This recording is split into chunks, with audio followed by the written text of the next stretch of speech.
ఇప్పుడు ఉదాహరణకి నేను 2 days బ్యాక్ ఒక మీమ్ పెట్టాను. డొనాల్డ్ ట్రంప్ కమలా హ్యారిస్కి క్షౌరం చేస్తున్నాడు, గుండు గీస్తున్నాడు. అది నాకేమనిపించింది, నాకు వచ్చినప్పుడు ఆర్టిఫిషియల్ ఇంటెలిజెన్స్ జనరేటెడ్ ఇది ఎంత ఘోరంగా ఓడగొట్టాడు ఎలక్షన్లో అనేది దానికి ఒక ఆర్టిస్టిక్, ఒక కామికల్, క్యారికేచరిస్ ఎక్స్ప్రెషన్. ఇది నేను ట్విట్టర్లో పెడితే ఒకడు, ఏంట్రా డొనాల్డ్ ట్రంప్ని మంగళోడు అంటున్నావు నువ్వు అంటాడు ఒకడు. ఇంకోడేమో, అంటే స్త్రీ జాతి అంటే అంత నీచమైపోయిందా, స్త్రీకి గుండు కొట్టిస్తున్నావా అంటాడు ఒకడు.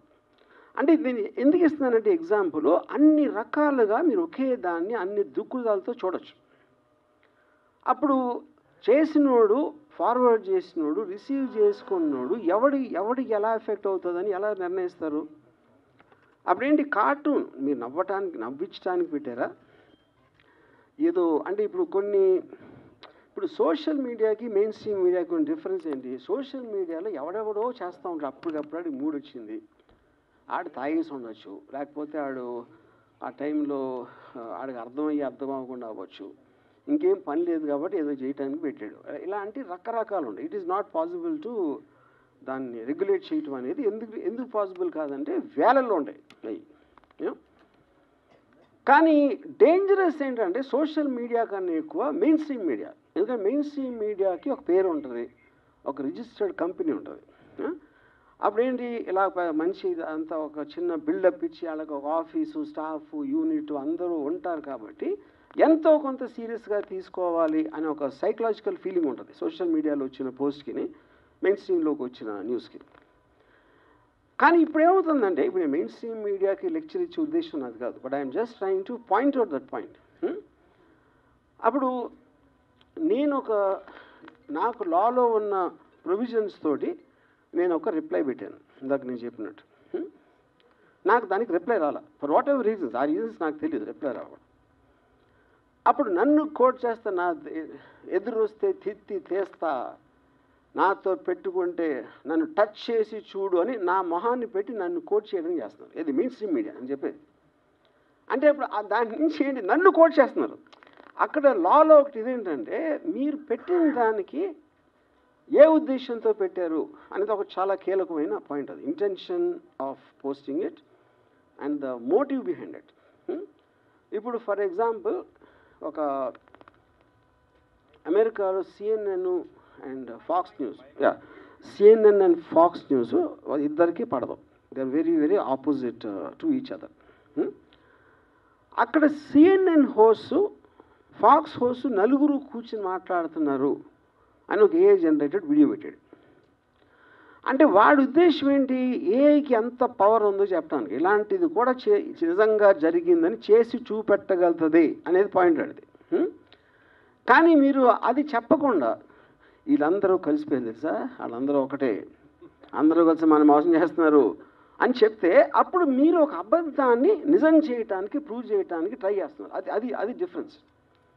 అప్పుడు మెయిన్ స్ట్రీమ్ మీడియాలో నాది వచ్చి నన్ను టచ్ చేసి చూడు, బక్కెలు ఎరగొస్తా, నా మీద పెడితే అని నేను అన్నట్టు చూపిస్తే అదేంటి, అప్పుడేంటి, చాలామంది హెడ్లైన్ చూస్తారు, ఎవడు మిగతా వీడియో ఎవరు చూడరు. వాళ్ళు పెట్టేది కూడా అందుకే, అది కూడా వి అండర్స్టాండ్ దట్ యూనో. అప్పుడు main stream media in a way అది తప్పని అంటే, మళ్ళీ సెకండ్ టైం చెబుతున్నా, it is actually more dangerous then social media. Social media ఎవడెవడో ఏదో వాగుతూ ఉంటాడు, ఎవరో పట్టించుకోలేదు. కానీ మీకు అలాంటి పేరు వచ్చినప్పుడు వస్తుంది. దానికి one of the biggest examples recent టైమ్స్లో నా కేసు. నేను హైదరాబాద్లో ఉన్నాను, మొర్రో డెన్లో ఉన్నాను అని 3 రోజులు చెప్తున్నాను. నేను లైవ్లో ఇంటర్వ్యూలు ఇస్తున్నాను, ఇది టీవీ ఛానల్స్కి వెళ్ళి. అయినా కూడా they are not stopping that. అదొకటి. నెక్స్ట్ ఏమంటున్నారు, ఇక్కడే ఉన్నా ఇంకా పట్టుకోవట్లేదని. పోలీసులు పట్టుకోవాలని ఎప్పుడు చెప్పారు అసలు నీతో? అంతకన్నా జోక్ ఉంటుంది కదా అసలు. వాళ్ళు చెప్పలేదు, వారెంట్ ఉందని చెప్పలా, పట్టుకోవడానికి వచ్చామని చెప్పలేదు. ఇంకా పట్టుకోవట్లేదంటే గవర్నమెంట్ మారిన ఇప్పుడు కూడా పోలీస్ శాఖ వైసీపీగా పనిచేస్తుంది అన్నమాట. అంటే అదొకటి.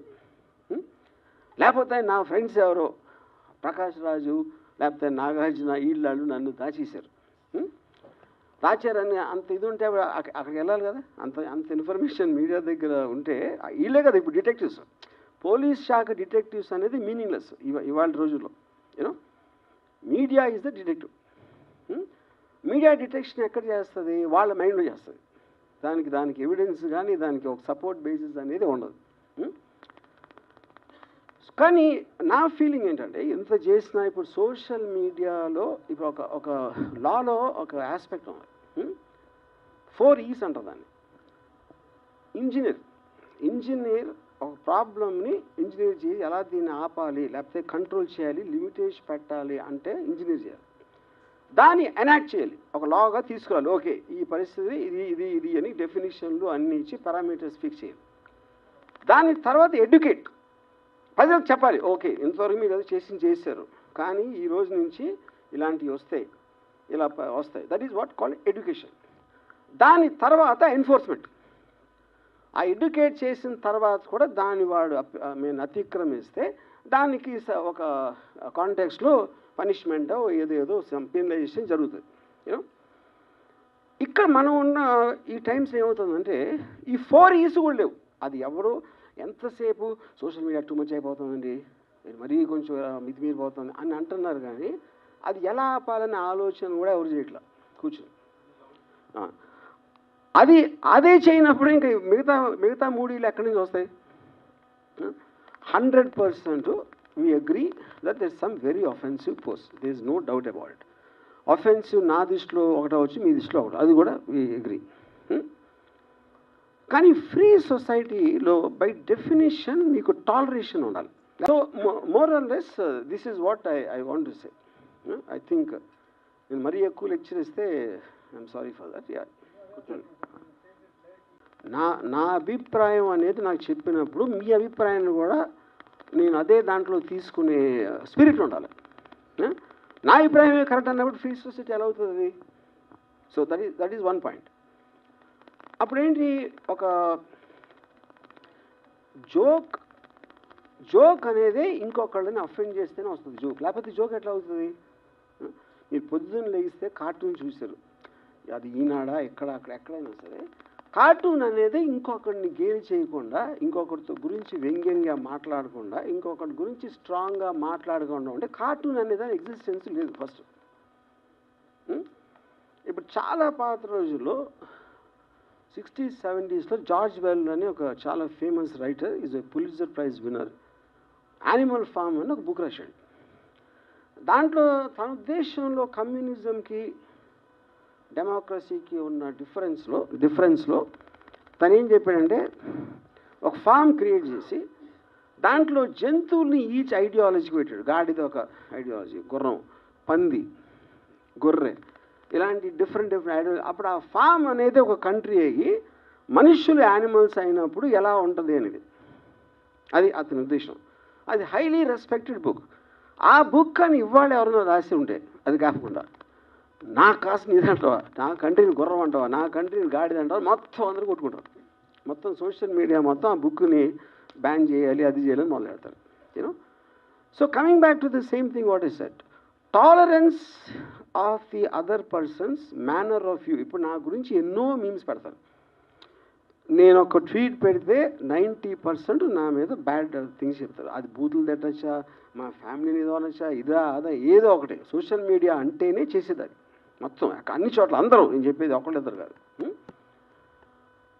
అప్పుడు వాటిని మీరు రిస్ట్రిక్ట్ చేయలేరు కాబట్టే నేను ఇందాక చెప్పింది సీరియస్గా తీసుకోవట్లేదు. America is not able to control.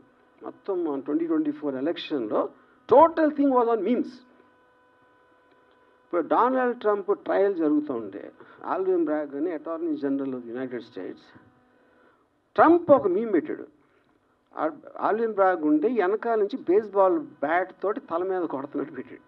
ఏది తన ఓన్ ట్విట్టర్లో. అది ఆ తర్వాత అమెరికన్ ప్రెసిడెంట్ అయిపోయాడు, అది వేరే విషయం. దాని తర్వాత సో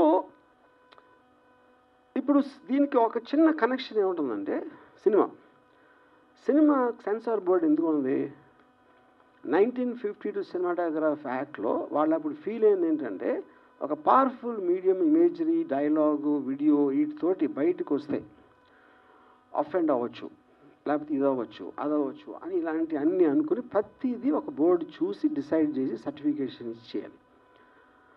ఆ టైంలో మీకు టీవీ లేదు, సోషల్ మీడియా లేదు, ఇంటర్నెట్ లేదు, శాటిలైట్ టీవీ లేదు, ఏమీ లేనప్పుడు వచ్చిన యాక్టర్. అందుకని దీన్ని ఏం చేయాలో తెలియక దీన్ని వదిలేస్తున్నారు. ఓటీటీ లైవ్ చూపిస్తారు, లైవ్ స్ట్రీమ్లో బూతులు తిడుతూ ఉంటారు, పాలిటీషియన్స్ బూతులు తిడుతూ ఉంటారు, మెయిన్ స్ట్రీమ్ లివింగ్ రూమ్లో పిల్లలు ఉన్నప్పుడు. అది ఎందుకంటే మీకు సెకండ్ బై సెకండ్ వెళ్ళిపోతూ ఉంటే మీరు చెప్పేది బయటికి, దాన్ని ఎలా సెన్సార్ చేస్తారు? అప్పుడు ఇంకా అప్పుడేదో అది చేసాం కాబట్టి ఇప్పటికీ సినిమాలు ఒక్కదానికి పరిమితం చేస్తారు సెన్సార్. అంటే లాస్ అనేవి అలా అలా యాక్ట్ అవుతాయని చెప్పడం నేను ఆ దృష్టికి తీసుకోవడానికి చెప్తున్నాను. సో అప్పుడు అది కంట్రోల్ ఎలా చేయాలి, అసలు చేయాలా వద్దా అనేది మేజర్ ఇష్యూ. ఇప్పుడు సపోజ్ ఇది నాకు జరగలేదు అనుకోండి, ఇది ఎవరికో జరిగింది అనుకోండి, నాకు తెలిసి నేను కూడా ఎంజాయ్ చేసేవాడిని. ఎవరో డైరెక్టర్ ఎక్స్ ఆడు ఉనికిపోతున్నాడ, గోడ దూకేసాడంట, సిలోన్ పారిపోయాడంట అంటే I'm sure even I would have enjoyed that. ఎందుకు ఎంజాయ్ చేస్తాం అంటే మనిషి నైజంలోనే ఇంకొకటి ప్రాబ్లం ఉన్నప్పుడు మనకి డ్రమాటికలీ ఇంట్రెస్టింగ్గా ఉంటుంది అది వినటానికి. అందుకని మీకు ఎప్పుడు కూడా థంబ్ లైన్స్ అనేది నెగిటివ్ ఇష్యూస్లో వస్తాయి. నెగిటివ్ థంబ్ లైన్ ఉంటేనే ఓపెన్ చేస్తారు, లేకపోతే ఓపెన్ చేయడం దాన్ని ఫస్ట్. అప్పుడేంటి అదే ఫ్యాక్ట్ అని అనుకుని ఓకే అని అనుకోవచ్చు. ఎందుకంటే మీరు చెయ్యలేని దాంతో మన కోవిడ్ వచ్చినప్పుడు సహజీవనం చేయాలని చెప్పారు కదా, అంతే. అప్పుడు అది ఇది అనుకుంటే అలా తీసుకుంటే అసలు ప్రాబ్లమే లేదు. కాదండి, ఇప్పుడే బెయిల్ ఏ పరిస్థితుల్లో వేస్తారు అని చెప్పారు ఆల్రెడీ. అది వినలేదా మీరు? కాదు, బెయిల్ అనేది ఇంతమంది ఒకేసారి మేలుకొని అన్ని డిస్ట్రిక్షన్స్లో వెళ్తున్నారు కాబట్టి దాని మీద నాకు ఒక సస్పిషన్ వచ్చి అది కోర్టు ద్వారా క్లారిటీ తీసుకోవటానికి ఈసాం.